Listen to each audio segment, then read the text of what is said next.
খাদানের সাথে তুফান ক্ল্যাশ করবে। খাদানের সাথে তুফান ক্ল্যাশ করলে পরে ক্ল্যাশ করবেই কিনা আমরা কেউ জানি না, এখন অব্দি রিলিজ ডেট একদম চলে আসেনি। খাদানের সাথে তুফান ক্ল্যাশ করলে পরে কি হতে পারে? আমাদের এখানে দেবের সিনেমা 40 কোটি 30 কোটির উপরে কামিয়েছে, এরকম এক্সাম্পল আছে খুবই কম। আবার সাকিব খানের লাস্ট সিনেমা প্রিয়তমা বাংলাদেশে সত্যি সত্যি 30-40 কোটি মতো কামিয়েছিল। এবার তাতে আবার জল মেশানো আছে কিনা আই ডোন্ট নো, কারণ আজকাল কালেকশানে অনেকেই জল মেশায়। ওকে, অনেক কিছু হয়, অনেক কিছু। এবার যে যাকে ভালোবাসে সে তাকে গিয়ে বিশ্বাস করবে, এটা হচ্ছে কি মেন ব্যাপার। যাই হোক, প্রিয়তমার কালেকশন নিয়ে কি ব্যাপার আমার কোনো রকম আইডিয়া নেই।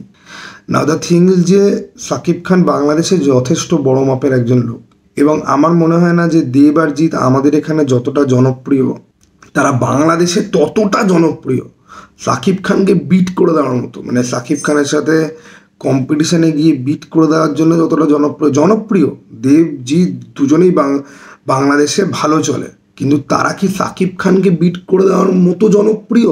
পাবলিক কি মানে দেবের সিনেমা দেখার জন্য সাকিব খানের সিনেমা স্কিপ করে আসবে, নাকি দুটো সিনেমাই দেখবে, নাকি দেবের সিনেমা দেখবে? এরকম সিনারিও তো আগে কোনোদিন হয়নি। ফলে বলা যাচ্ছে না যে ক্ল্যাশে কি হবে। তবে আমাকে যদি জিজ্ঞাসা করো পার্সোনালি আমার কি মনে হয়, বাংলাদেশে যদি সাকিব খানের সিনেমা 30 কোটি টাকার বিজনেস যদি করে, আর দেবের সিনেমা যদি, দেখো সাকিব খানের সিনেমা আমাদের এখানে খুব একটা ভালো চলবে বলে আমার মনে হয় না, কিন্তু SBF যেহেতু রয়েছে তাই হল তো পাবে। ওকে, তুফানের ট্রেলার যদি ভালো হয় তাহলে লোকজন আসবেও দেখতে, ঠিক আছে? এখন ব্যাপারটা হচ্ছে গিয়ে সাকিব খানকে এতটাই ট্রোল ম্যাটেরিয়াল হিসেবে আমাদের দেশে ট্রিট করা হয়, ওকে, যে আমি সত্যি জানি না যে আমাদের দেশে তুফানের পরিণতি কি হবে। কিন্তু আমাদের দেশে রাইহান রফিকে মোটামুটি বাংলাতে যারা চেনে জানে তারা কিন্তু ভালো মনে করে। এবার পুরোটাই ভগবানের ভরসা যে কি হয়। আমার যেটা মনে হয়, তুফান আর এটা যদি আমাদের এখানে ক্ল্যাশ যদি করে এবং বাংলাদেশে সাকিব খান ক্লিয়ার উইনার। সাকিব খানকে বাংলাদেশে বিট করা যথেষ্ট চাপের ব্যাপার, এবং সে বিট খাবেও না বাংলাদেশে। আমাদের এখানে সে বিট খেতে পারে, কিন্তু আমাদের এখানে কিন্তু দেবের সিনেমা প্রজাপতির কালেকশন নিয়ে অনেক ডাউট আছে। কেউ বলে 14 কোটি, কেউ বলে শতদীপ শাহ যেহেতু বলেছে তাই ফেক। আবার আমিও যতদূর জানি যে 14 কোটি সেটা বিজনেস করেনি, সেটা 4 কোটি না 6 কোটি মতো বিজনেস করেছিল, সেটা নিয়েও যথেষ্ট ডাউট আছে। 14 কোটি তো করেনি।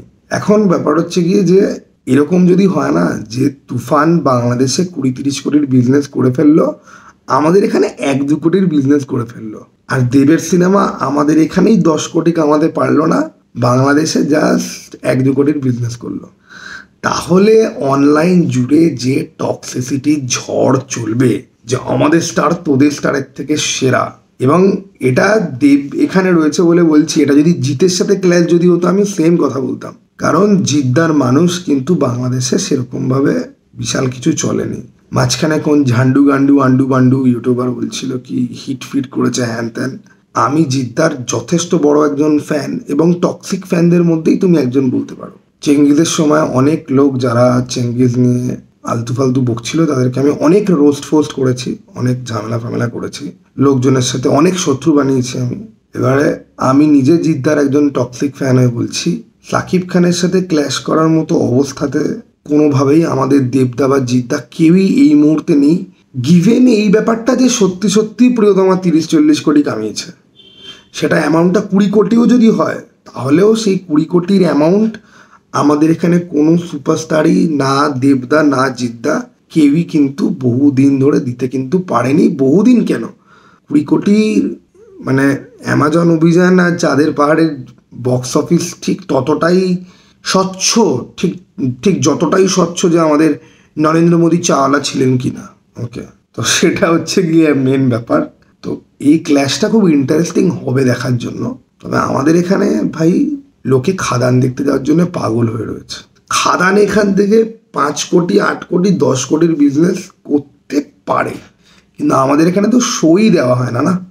আমাদের এখানে একটা বালের হিন্দি সিনেমাকে একটা আইনক্সে তুমি দেখবে 7-8টা শো, সেখানে একটা বাংলা সিনেমাকে 1টা নয় 2টো নয় হার্ডলি 3টে শো, তাও সেগুলো টাইমিং দেখলে পর তোমার মনে হবে যে বাড়া কখন দেখতে যাব। ওকে, তো এই যে ক্ল্যাশ, এই ক্ল্যাশের ফিউচার কিন্তু খুব একটা ভালো না। তোমাদের কার কি মনে হয়? কমেন্ট বক্স খোলা আছে, বলতে পারো।